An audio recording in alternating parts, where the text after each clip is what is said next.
how much Ellenbogen got him down to about 180 that he became as good as he was. Yeah, and that's just, I mean, it's the same thing. You know, you put yourself in today's era, and I'm sure, you know, the same goes for Jack Snow. Now you put you both in today's era, and now we're talking. I know. But you know what, Jake? It's like my dad once told me, he said, son, when you talk about if a bullfrog had wings, he wouldn't bump his butt either when he jumped.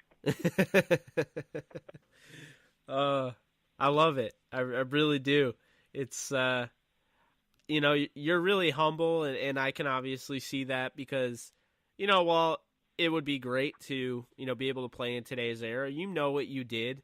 You know what your teammates did. You were not shy about making sure your teammates got credit. You know, basically. And the only thing that I would change about the day's game, quarterbacks are open season. Quarterbacks, a lot of these guys, I don't really think they get strong in the weight room because I made so many plays by being able to knock guys off. Yeah. In fact, I got hurt more in the pocket than I did scrambling because at least when I ran, I could find somebody else to hit other than me. Yeah. No, I really agree with that. That's honestly, and I'm not in the weight room, and I really like Jared Goff, don't get me wrong, but that's my one issue. He's got toothpick legs, and you know what I'm talking about. Oh, I know. You know, one of the biggest improvements he made from his first year to last year is that he learned to be able to know where the pocket is. Yeah, no, he definitely. And you know what really gets me too is that when I think of Goff and like Case Keenum, who had a great year in Minnesota, and Carson Wentz, who was a good one from Philly, and then he went to Kansas City and the Rams. And all of these guys at one time or another were in that other Ram offense before they took over. And it shows you when a guy gets with a team who has a skill set and people who know how to handle them, how much. Look what not Carson Wentz, but Nick Foles. Look what Nick Foles accomplished for the Eagles. Yeah. Because he had a guy like Peterson who was a heck of a quarterback, but he just got to back up Brett Favre. But all these guys, once they, as much as what, just like myself, when Ted Marks wrote a game, my game changed, and as we can see the difference with Goff with McVay there, his game's changed quite a bit. Yeah, I firmly agree, and you know, it's one of those things where it's not. Like, I know a lot of people had an issue with Jeff Fisher and whatnot, but I think ultimately what it really came down to was the fact that you took Jared Goff from Cal, who, in my mind, you know, because I evaluated both him and Wentz, and I had a really, really high grade on Wentz. And I just felt like, you know, Goff was going to take a little bit, and I felt like the media might have flip-flopped, you know, the two, because they took Wentz and they looked at him and he's from North Dakota State, and they took Goff and he's from Cal, so well, you know, Goff played in a, you know, better offense, he played with better competition, and I think they forgot the biggest thing. Goff is 2 years younger than Carson Wentz, so I thought the learning curve was going to be there, and you know, everyone said he was you know, pro ready and everything. The problem is Carson Wentz, Roman, was 2 years older than Goff and had all these offensive-minded guys ready in his corner. And he was going with a team that had a great quarterback as a coach. Yeah. And that Jeff Fisher was a great, great defensive coach. Now, if Goff would have had a guy like McVay his first year, it wouldn't have been quite as much of a learning curve. Absolutely. And, you know, I got to say, because I picked McVay, handpicked him in November because I felt like Jeff Fisher was ultimately going to get fired. And it was just an awful year. and I picked McVay. I saw this young, up-and-coming potential head coach from Washington. I watched him in his press conferences. I watched his offense with Kirk Cousins, and I saw somebody that had a chance to really,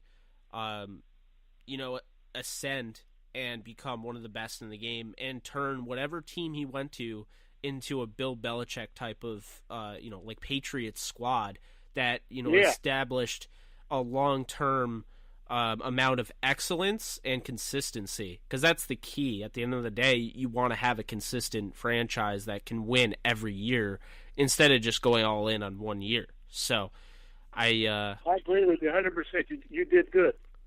I appreciate that.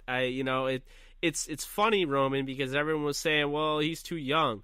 Okay, well, the team that doesn't believe he's too young, they're going to get some guy, and he's going to shock the world. And sure enough, he did. So, and as long as he stays healthy, he's going to be there he could be there as long as Brady. Yeah. Yeah, no, I definitely, I hear you there.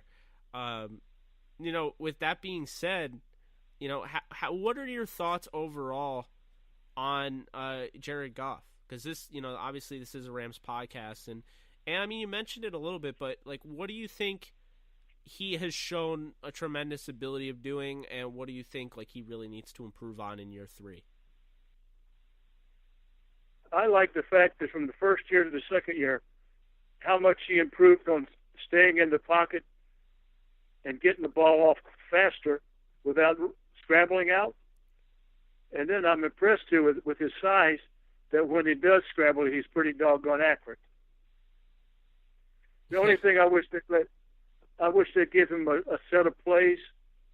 It's like I told Ronnie Jaworski when I was backing him up my last year, and the great Dick Vermeil was calling all the plays, and I told Ronnie, look, you got to go to Dick and tell him that there's some plays you don't like, but some that you do. Make sure you have a set of plays that you can always call on your own. And I think every quarterback should have that. If they're not going to let them call the plays, they should still have the right to be able to have a set of plays that can always go to. Yeah, it's a good point. It definitely is a good point. And I'm sure you have that around the league with certain quarterbacks. Well, look at Brady. Yeah. Brady and Roethlisberger, and of course Peyton, he called the game almost the whole time from the line of scrimmage. Yeah, I mean, having Peyton Manning on the field, watching him orchestrate an offense was just incredible. I mean, but, think about that. And then, I mean, the Ram zone running back, it's funny because he actually played with Manning. But Marshall Faulk, when Sean McVay mentions, you want these guys to be the extension of the coaching staff, Marshall Faulk was like having a second quarterback on the field. That's right. And it's like people just don't, they just don't understand that. So with that said, I want to give you a hard question because there's a lot of talent on this Rams team. You mean these questions you've been giving me on hard? I warned you before we started recording. It was just okay. So my hard question for you, having to do with this Rams team, you go back, to your era, and you have a fantastic team, right? But you actually have the opportunity in this scenario to pick one player from this 2017-18 Rams roster. Who are you picking to come on your team? Well, I'm going to make sure that I got a pass rusher and a run stopper. So I would take Aaron Donald. Yeah, Aaron Donald. Yeah. Aaron Donald is. And then my second book outside, we're leaving the quarterback out because he's a given. Yeah, exactly. And then I'd take the running back. I keep names on the tip of my tongue. Todd Gurley. Running back, Gurley. I'd take Gurley, my next pick. Of course, we're already saying the quarterback's there. And I like that tight end who wears, I think he wears my number, 18. Kupp, is his name Kupp? Oh, the receiver, Cooper Kupp. Yeah, Cooper Kupp, I like that guy. Yeah, the only issue is he shouldn't be wearing 18 because that should have been retired. Okay. But Next time you see him, tell him I'm watching him. Just keep up the good work. well, I definitely will do that next time I see him. I don't know when that will be, but you know. You know what? He'll probably say, "Well, who is he?" But I'll tell you a funny story real quick, Jake. When I was doing the call on radio for the Carolina Panthers, and what the great receiver for the Panthers was Muhsin Muhammad, and I did a speech for Bank of America at the stadium with some of their sponsors, and Muhammad was there. And granted, on the road, I always rode the same plane with the players, and I went to practices, and they showed this little 10-minute clip of me playing, and so after it was over, Muhammad came up to me like he never saw me before. He said, "You know, I know you are a radio guy, but I didn't know you played." Oh my God! I know. Well, see here, Roman. This is why, coming on podcasts and whatnot, and being able to tell your stories and everything, this just needs to continue to be passed down because I mean, it's up to now my generation's at the plate. Us millennials, we got to keep the dream alive. I mean, me personally, and I'm not trying to take any shots, but I think you might agree with me. I don't believe this league does a great job, a fantastic job, like Major League Baseball, in protecting and preserving the history. No, I agree with you. Many of these, the worst part about it is a lot of these guys playing now could care less about who played before them. Yeah. And that's, to me, that's a shame. I mean, I think, I say this all the time with baseball. It's like baseball history, is just, it's timeless. I mean, who Babe Ruth is. You know who Cy Young is. You know who, guys like that Walter Johnson, Satchel Paige. I mean, guys that played Lou Gehrig and Babe Ruth, Lou Gehrig, Ty Cobb. Yeah, I mean, Honus Wagner. It's exactly, and it's just for me, and you mentioned him earlier. I think people need to realize that, Crazy Legs Hirsch had one of the greatest seasons for any receiver in the history of the game. In 12 games too. And people tend to forget too, the other guy on the other side held the record for most catches in the game at one time, Tom Pierce. Yeah. And people forget that. I know.